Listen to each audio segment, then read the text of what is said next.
Hello student, मैं doctor Rajesh Kumar Meena, SPC government college Ajmer, sociology department. SPC government college के YouTube channel में आपका स्वागत है। इससे पूर्व मैंने समाजशास्त्र का अर्थ आपको बताया था। आज का अपना टॉपिक है समाजशास्त्र का विषय क्षेत्र। प्रत्येक विषय का अपना विषय क्षेत्र होता है, उसकी कुछ सीमाएं होती है,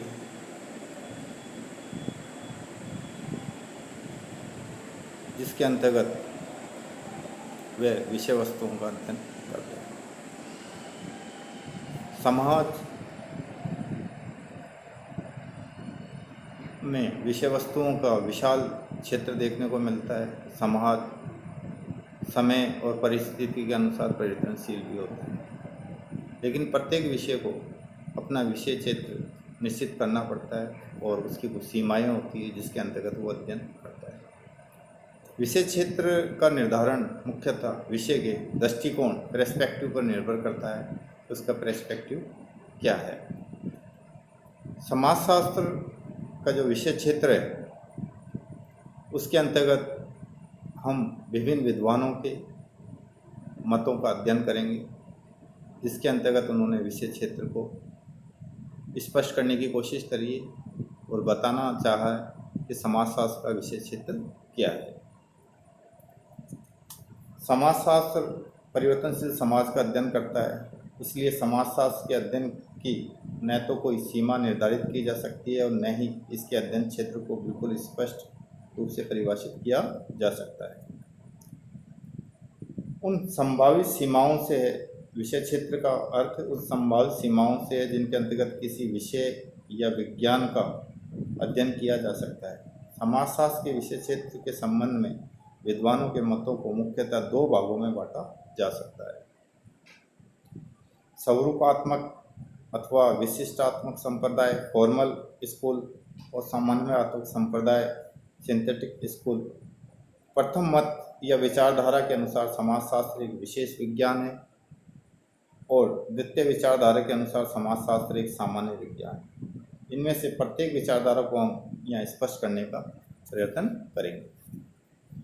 सर्वप्रथम हम स्वरूपात्मक संप्रदाय, उसके विषय में आपको मैं बताऊंगा। इस संप्रदाय के प्रवर्तक जर्मन समाजशास्त्री जॉर्ज सीमेल है।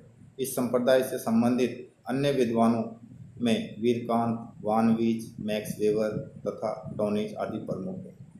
इस विचारधारा से संबंधित समाजशास्त्रियों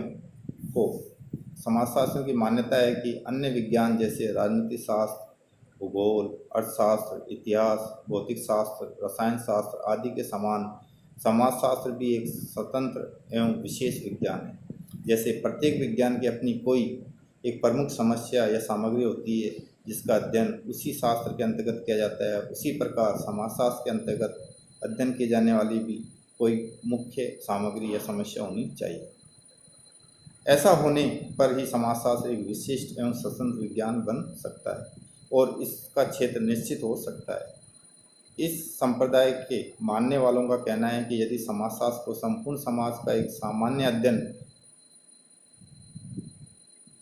अध्ययन बनाने का प्रयत्न किया तो वैज्ञानिक आधार पर ऐसा करना संभव नहीं होगा। ऐसी दशा में समाजशास्त्र एक खिचड़ी शास्त्र बन जाएगा।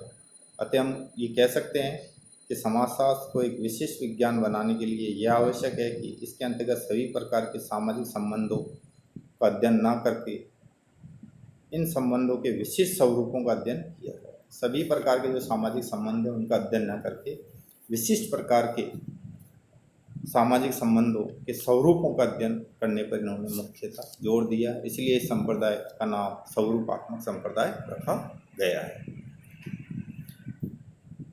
जैसा कि नाम से मालूम चलता है, फॉर्मल स्कूल स्वरूपात्मक, सामाजिक संबंधों के स्वरूपात्मक। विभिन्न प्रकार के सामाजिक संबंध होते हैं और इनके विभिन्न स्वरूप होते हैं। समाजशास्त्र को एक विशिष्ट विज्ञान बनाने के लिए यह आवश्यक है कि इसके अंतर्गत सभी प्रकार के सामाजिक संबंधों का अध्ययन नहीं करके इन संबंधों के विशिष्ट स्वरूपों का अध्ययन किया जाए। इस पे मुख्यतः स्वरूपात्मक संप्रदाय विशेष जोर देता है। सामाजिक संबंधों के स्वरूप आत्मक पक्ष पर जोर देने के कारण ही इस संप्रदाय को स्वरूपात्मक संप्रदाय कहा जाता है। इस संप्रदाय या विचारधारा से संबंधित प्रमुख विद्वानों के विचार इस प्रकार हैं। इस संप्रदाय के पक्ष में जो विचार देने वाले जो विद्वान हैं, उनमें मुख्यतः जॉर्ज सीमेल है, जिन्होंने इस संप्रदाय को आगे बढ़ाने में अपनी मुख्य भूमिका निभाई थी। वीरकांत भी है, वानवीज है, मैक्स वेबर है। इन सभी का इस संप्रदाय को विकसित करने में इनका मुख्य भूमिका इन लोगों की रही। सर्वप्रथम हम जॉर्ज सीमेल के विचारों को याद करना चाहेंगे। जॉर्ज सीमेल समाजशास्त्र को एक विशेष विज्ञान बनाना चाहते थे। आपने समाजशास्त्र को सामाजिक संबंधों के स्वरूपों का अध्ययन माना। इन्होंने कहा कि समाजशास्त्र एक ऐसा विषय है, ऐसा विज्ञान है जो सामाजिक संबंधों के स्वरूपों का अध्ययन करता है।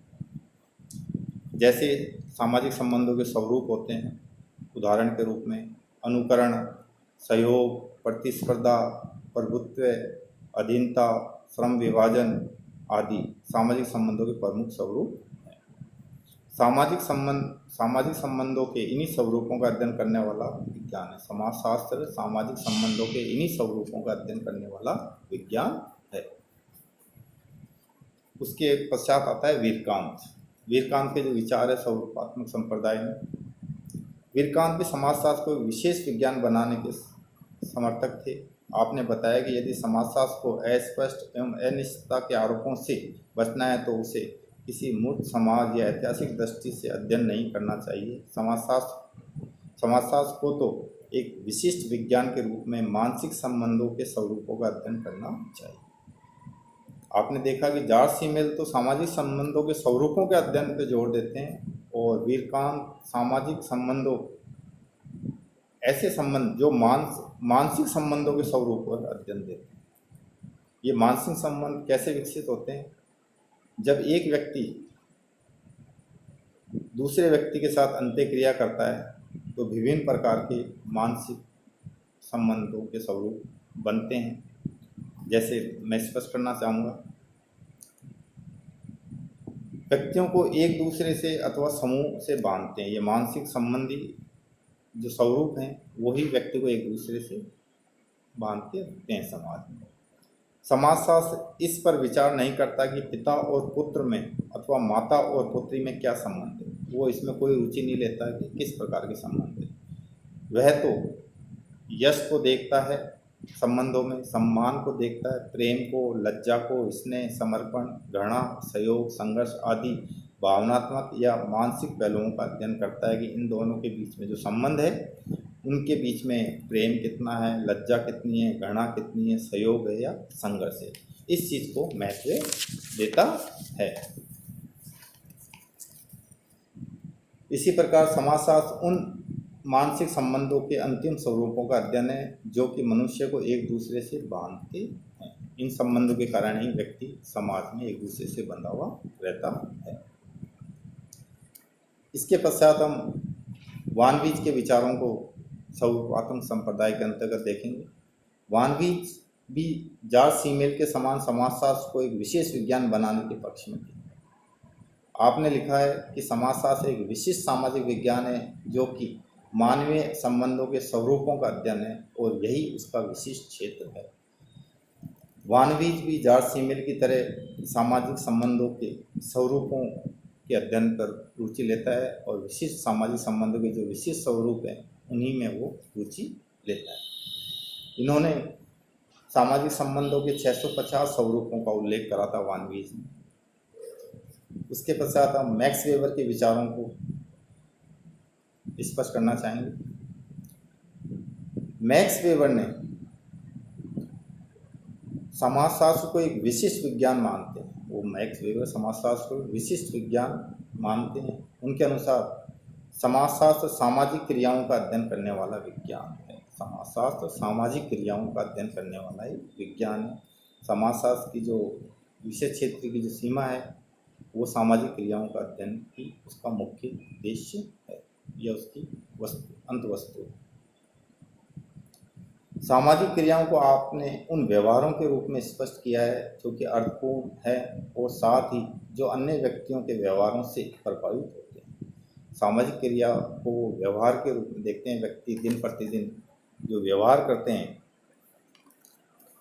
एक दूसरे को प्रभावित करते हैं, ऐसा व्यवहार जो अर्थपूर्ण हो, जो किसी दूसरे व्यक्ति को प्रभावित करे। मैक्स वेबर की मान्यता है कि सामाजिक क्रिया का आधार व्यवहार है, अतः समाजशास्त्र का कार्य सामाजिक व्यवहार को समझना है और उसकी व्याख्या करना है। आपके अनुसार सामाजिक क्रिया की विस्तृत व्याख्या एवं विश्लेषण से ही समाजशास्त्र में अनुभव और तर्क पर आधारित नियमों का निर्माण किया जा सकता है। मैक्स वेबर मुख्यतः सामाजिक क्रिया पर जोर देते हैं और सामाजिक क्रिया को समझ के ही हम समाजशास्त्र में अनुभव और तर्क पर आधारित नियमों को बना सकते हैं। सामाजिक क्रिया के आधार पर समाजशास्त्र में सामाजिक क्रिया ही अध्ययन किया जाना चाहिए, ये मैक्स वेबर का विचार था। स्वरूपात्मक संप्रदाय के अन्य समर्थकों में टॉनीज है, बोगल है, रॉस है और पार्क है। इन्होंने भी समाजशास्त्र को एक विशेष विषय बनाने पर या विशेष क्षेत्र इसका निर्धारित करने पर जोर दिया। इसके पश्चात हम सामान्यवात्मक संप्रदाय सिंथेटिक स्कूल के मतों के पर विचार करेंगे। सामान्यवात्मक जो संप्रदाय उसके मुख्य जो समर्थक हैं होबाउस है, दुर्खिम है व सोरोकिन। सामान्यवात्मक संप्रदाय, इस संप्रदाय के प्रमुख समर्थकों में सोरोकिन, दुर्खिम, होबाउस तथा गिनीसबर्ग के नाम विशेष रूप से लिए जाते हैं, जो समाजशास्त्र को एक विशिष्ट विज्ञान बनाने के बजाय एक सामान्य विज्ञान बनाने के पक्ष में।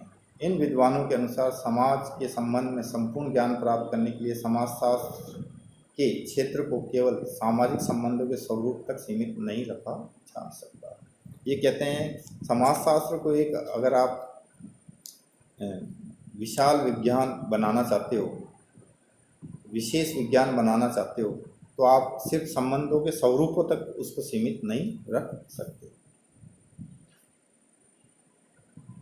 इसे तो संपूर्ण समाज का सामान्य अध्ययन करना है। और इस संबंध में इस संप्रदाय के समर्थकों ने दो तर्क दिए हैं कि हमें संपूर्ण समाज का सामान्य अध्ययन करना चाहिए।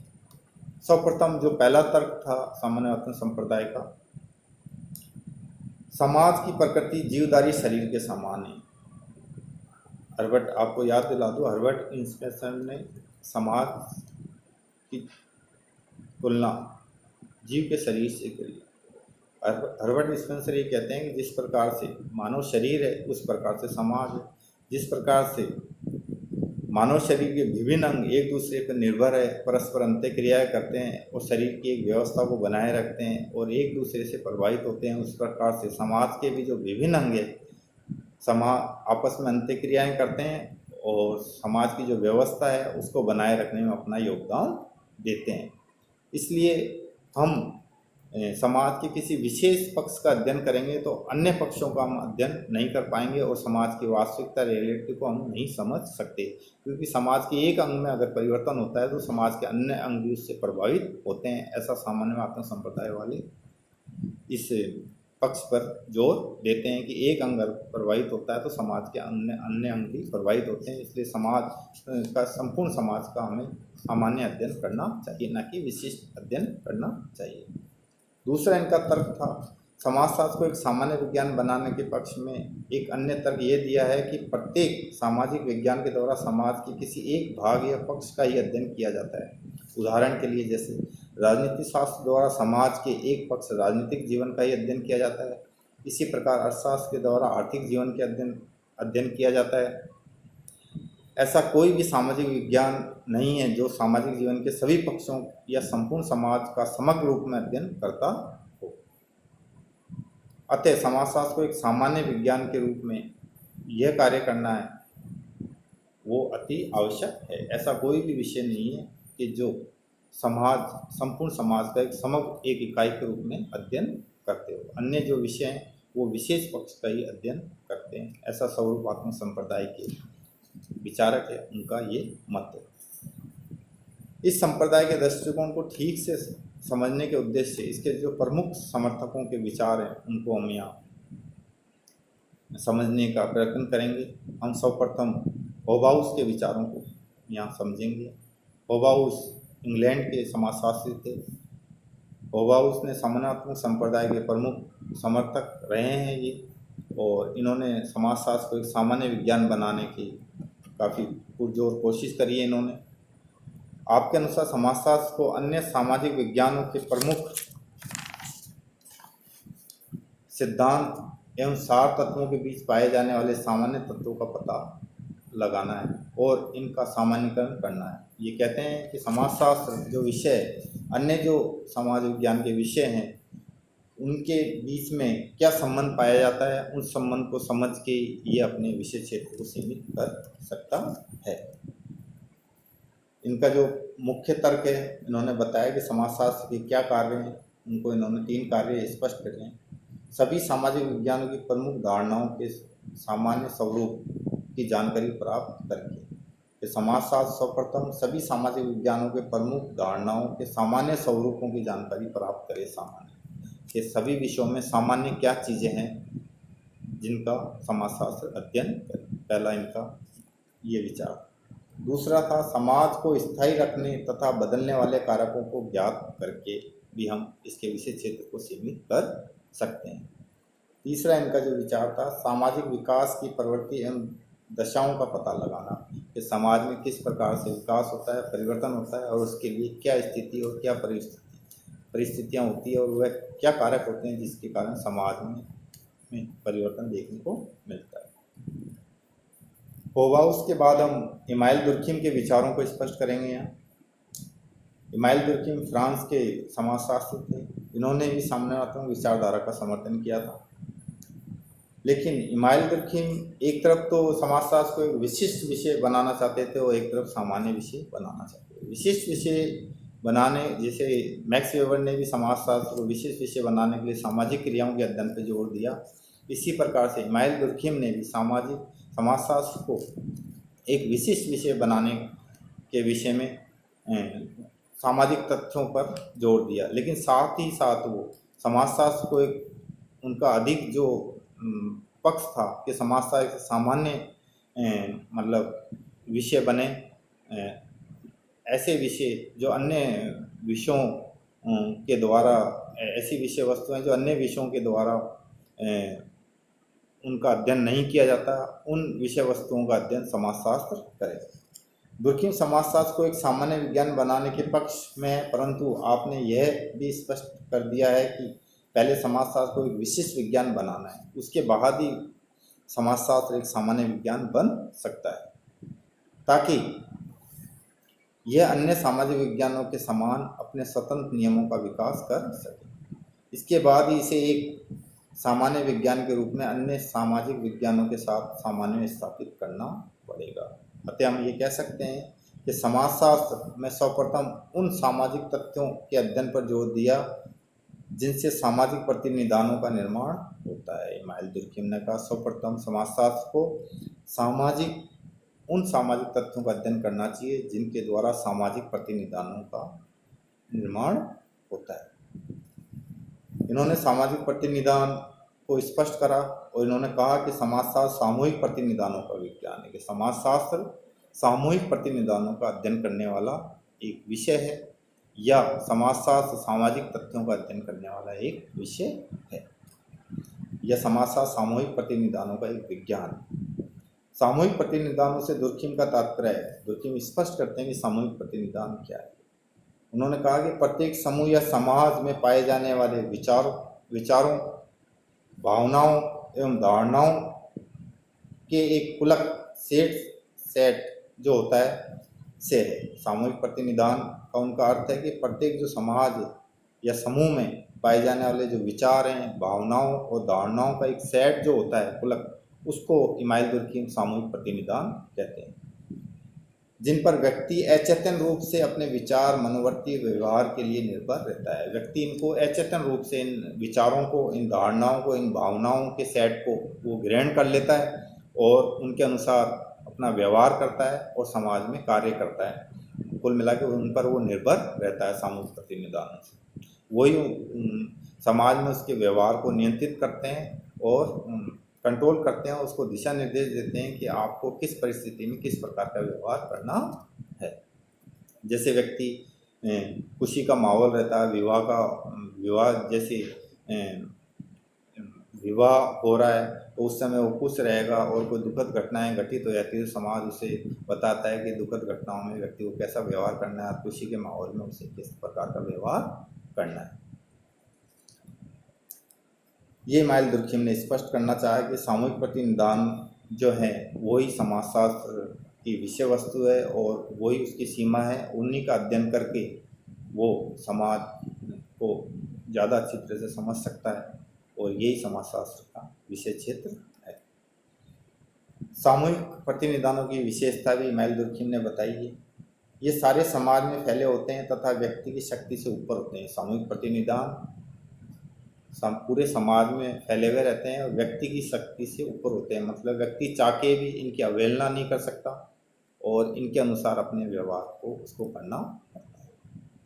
दूसरी इन्होंने विशेषता बताई है, ये समाज के सभी लोगों को अनिवार्य रूप से प्रभावित करते हैं। ऐसा कोई व्यक्ति नहीं है समाज का जो सामूहिक प्रतिनिधानों से प्रभावित नहीं है। समाजशास्त्र को इन्हीं सामूहिक प्रतिनिधानों का अध्ययन करना चाहिए ताकि विभिन्न सामाजिक समस्याओं और परिस्थितियों के संबंध में जानकारी प्राप्त की जा सके। इमानुएल दुर्खिम कहता है कि आप समाज को तभी आप अच्छी तरह से समझ पाओगे जो समाज के सामूहिक प्रतिनिधानों का आप अध्ययन करोगे। यही समाजशास्त्र की सीमाएँ हैं और यही इमानुएल दुर्खिम ने आगे जाके समाजशास्त्र की विषय वस्तु बताई सामाजिक तथ्य के रूप में। अगला जो हमारा सामान्यतम संप्रदाय है उसके समर्थक है सोरोकिन। सोरोकिन ने बहुत ही अच्छे उदाहरण के माध्यम से समाजशास्त्र की जो विषय क्षेत्र है उसको स्पष्ट करना चाहा इन्होंने। सोरोकिन के अनुसार प्रत्येक विज्ञान द्वारा समाज जीवन के एक पक्ष या एक विशिष्ट प्रकार की घटनाओं का अध्ययन ही किया जाता है। प्रत्येक जो विज्ञान होता है वो समाज के सिर्फ एक ही पक्ष या विशिष्ट घटनाओं का अध्ययन करता है, जबकि विभिन्न घटनाएं पारस्परिक रूप से एक दूसरे को प्रभावित करती हैं। जिस प्रकार से होबाउस ने बताया था, ये सामान्यतम संप्रदाय वाले ये मानते हैं कि समाज मानव शरीर के समतुल्य है। शरीर के किसी भी एक अंग में किसी प्रकार की कोई समस्या आती है या उसमें कोई विरोधाभास आता है तो वो शरीर के अन्य अंग को या शरीर की जो व्यवस्था है उसको भी प्रभावित करता है। उसी प्रकार से सोरोकिन कहते हैं कि समाज विज्ञान के जो विषय हैं वो विशेष पक्ष का अध्ययन करते हैं, लेकिन उनको ये ध्यान रखना चाहिए कि समाज का जो एक पक्ष है अगर उसमें किसी प्रकार का भी कोई परिवर्तन कुछ होगा तो समाज के दूसरे पक्ष को भी प्रभावित करेगा। इस पर सोरोकिन मुख्य जोर देते हैं और वो ये स्पष्ट करते हैं, एक ऐसे सामान्य विज्ञान की आवश्यकता है जो विभिन्न सामाजिक विज्ञानों के निष्कर्षों में सामान्य स्थापित कर सके ताकि समाज को समग्र रूप से समझा जा सके। वो कहते हैं कि एक ऐसे विषय की आवश्यकता है जो अन्य सामाजिक विज्ञान के जो विषय हैं उनके निष्कर्षों में सामान्य स्थापित कर सके, सिंथेटिक्स मतलब उनको एनालिसिस कर सके कि उनमें क्या समानताएं हैं। समाजशास्त्र का कार्य विभिन्न सामाजिक विज्ञानों के पारस्परिक संबंधों या उनके सामान्य तत्वों का अध्ययन करना है। उदाहरण के रूप में इन्होंने जैसे समझाया सोरोकिन ने कि जैसे आर्थिक संबंध होते हैं जैसे ABCDEF, उसी प्रकार से राजनीतिक संबंध होते हैं उसमें भी ABCGHI इन्होंने जैसे उदाहरण बताया। धार्मिक संबंधों में भी ABCJKL है। वैज्ञानिक संबंध में ABCMNO है और मनोरंजनात्मक संबंधों में ABCPQR है। अब आप देखोगे कि आर्थिक, राजनीतिक, धार्मिक संबंध, वैधानिक और मनोरंजनात्मक संबंध है। इन संबंधों में जो विषय क्षेत्र है वो समान जो विषय क्षेत्र है वो ABC का है, मतलब ये सभी प्रकार के जो सामाजिक संबंध है उसमें कुछ समानता देखने को मिलती है। जैसे आर्थिक, राजनीतिक, धार्मिक संबंध जो स्थापित अपन करते हैं उनमें कुछ ना कुछ समानता देखने को मिलती है। उदाहरण द्वारा बताते हैं। इन्हीं सामान्य तत्व या अंत संबंधों का अध्ययन समाजशास्त्र में किया जाना चाहिए जो इनमें समान विशेषता होती है, वही समाजशास्त्र का विषय क्षेत्र है और उसी का समाजशास्त्र को अध्ययन करना चाहिए। आगे हम मैकायर एवं पेज के अनुसार अगर हम देखें तो मैकायर और पेज सामाजिक संबंधों के अध्ययन पर विशेष जोर देते हैं और कहते हैं कि संबंध आर्थिक, राजनीतिक एवं धार्मिक हैं। मतलब वो कहते हैं कि संबंध आर्थिक भी हो सकते हैं, राजनीतिक और धार्मिक भी हो सकते हैं, लेकिन हमें सिर्फ सामाजिक संबंधों का ही अध्ययन करना चाहिए। उन्होंने मुख्यतः कि आर्थिक संबंधों का अध्ययन अर्थशास्त्र करेगा, राजनीतिक संबंधों का अध्ययन राजनीतिक विज्ञान करेगा और धार्मिक संबंधों का अध्ययन धर्म का समाजशास्त्र करेगा। धर्म विज्ञान के अंतर्गत किया जाएगा, लेकिन समाजशास्त्र सिर्फ सामाजिक संबंधों के अध्ययन पर विशेष जोर देता है। सोरोकिन के अनुसार समाजशास्त्र का अध्ययन क्षेत्र सामान्य होना चाहिए और इसे सामाजिक जीवन के प्रत्येक पहलू का अध्ययन करना चाहिए। इसे विशेष पहलू का अध्ययन न कर समाजशास्त्र को सामान्य पहलू का अध्ययन करना चाहिए। हम सार रूप में ये कह सकते हैं कि ये दोनों ही संप्रदाय, एक संप्रदाय जो सर्वोत्तमात्मक संप्रदाय फॉर्मल स्कूल, वो समाजशास्त्र को विशेष विज्ञान बनाना चाहता है। दूसरा जो संप्रदाय है सामान्यवात्मक सिंथेटिक स्कूल, वो समाजशास्त्र को एक सामान्य विज्ञान बनाना चाहता है। निष्कर्ष रूप में हम ये कह सकते हैं कि समाजशास्त्र का जो विषय क्षेत्र है वो विशिष्ट भी है और सामान्य भी है, कि समाजशास्त्र दोनों प्रकार के जो अंतवस्तु है उनका अध्ययन करता है। समाजशास्त्र विषय क्षेत्र के अंतर्गत सामान्य एवं विशिष्ट दोनों ही का ही अध्ययन किया जाता है। इसमें विशिष्ट क्षेत्र का भी अध्ययन किया जाता है और सामान्य क्षेत्र का भी अध्ययन किया जाता है। जैसे उदाहरण के रूप में हम देखेंगे कि प्राणी शास्त्र एक अर्थ में अनेक विज्ञानों का संकलन है, जिसमें प्रत्येक विज्ञान स्पष्ट एक विशिष्ट विज्ञान है, परंतु इस बात से इनकार नहीं किया जा सकता है कि इस विशिष्ट विज्ञान के अतिरिक्त एक सामान्य प्राणी शास्त्र भी होता है, जो जीवों की सामान्य दशाओं का एक उन्नत ज्ञान भंडार है। प्राणी शास्त्र के अंतर्गत हम विशिष्ट क्षेत्र का अध्ययन करते हैं अलग अलग प्रकार के, लेकिन एक सामान्य प्राणी शास्त्र भी होता है जो सामान्य दशाओं का अध्ययन करता है जीवों की। उसी प्रकार से समाजशास्त्र को भी एक सामान्य विज्ञान होना चाहिए, जिसके अंतर्गत विशिष्ट क्षेत्र का और सामान्य क्षेत्र दोनों का अध्ययन करना चाहिए। निष्कर्ष रूप में हम ये कह सकते हैं। इस टॉपिक से समाजशास्त्र का जो क्षेत्र है उससे ये स्पष्ट होता है कि समाजशास्त्र का जो क्षेत्र है वो विशिष्ट भी है और सामान्य भी है।